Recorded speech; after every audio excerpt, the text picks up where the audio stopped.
राजा विक्रमादित्य के शासन काल में उज्जैन नगरी का यश चारों ओर फैला हुआ था। एक से बढ़कर एक विद्वान उनके दरबार की शोभा बढ़ाते थे और उनकी 9 जानकारों की एक समिति थी जो हर विषय पर राजा को परामर्श देते थे तथा राजा उनके परामर्श के अनुसार ही राजकाज संबंधी निर्णय लिया करते थे। एक बार ऐश्वर्य पर बहस छिड़ी तो मृत्यु लोक की बात चली। राजा को जब पता चला कि पाताल लोक के राजा शेषनाग का ऐश्वर्य देखने लायक है और उनके लोक में हर तरह की सुख सुविधाएं हैं, चूँकि वे भगवान विष्णु के खास सेवकों में से एक हैं, इसीलिए उनका स्थान देवताओं के समकक्ष है। उनके दर्शन से मनुष्य का जीवन धन्य हो जाता है। विक्रमादित्य ने सशरीर पाताल लोक जाकर उनसे भेंट करने की ठान ली। उन्होंने दोनों बेतालों का स्मरण किया। जब वे उपस्थित हुए तो उन्होंने उनसे पाताल लोक ले चलने को कहा। बेताल उन्हें जब पाताल लोक ले गए तो उन्होंने पाताल लोक के बारे में दी गई सारी जानकारी को सही पाया।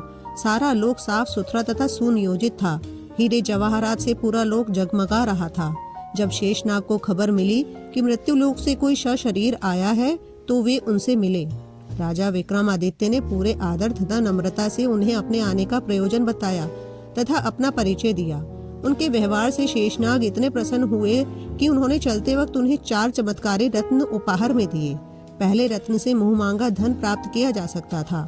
दूसरा रत्न मांगने पर हर तरह के वस्त्र तथा आभूषण दे सकता था। तीसरे रत्न से हर तरह के रथ, अश्व तथा पालकी की प्राप्ति हो सकती थी। चौथा रत्न धर्म, कार्य तथा यश की प्राप्ति कर सकता था।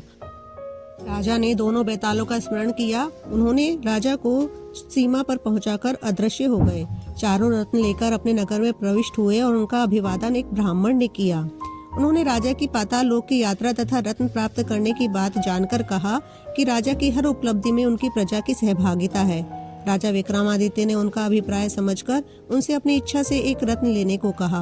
ब्राह्मण असमंजस में पड़ गया और बोला कि अपने परिवार के हर सदस्य से विचार विमर्श के बाद ही कोई फैसला करेगा। जब वह घर पहुंचा और अपनी पत्नी, बेटे तथा बेटी को सारी बात बताई तो तीनों ने 3 अलग अलग तरह के रत्नों में अपनी रुचि जताई।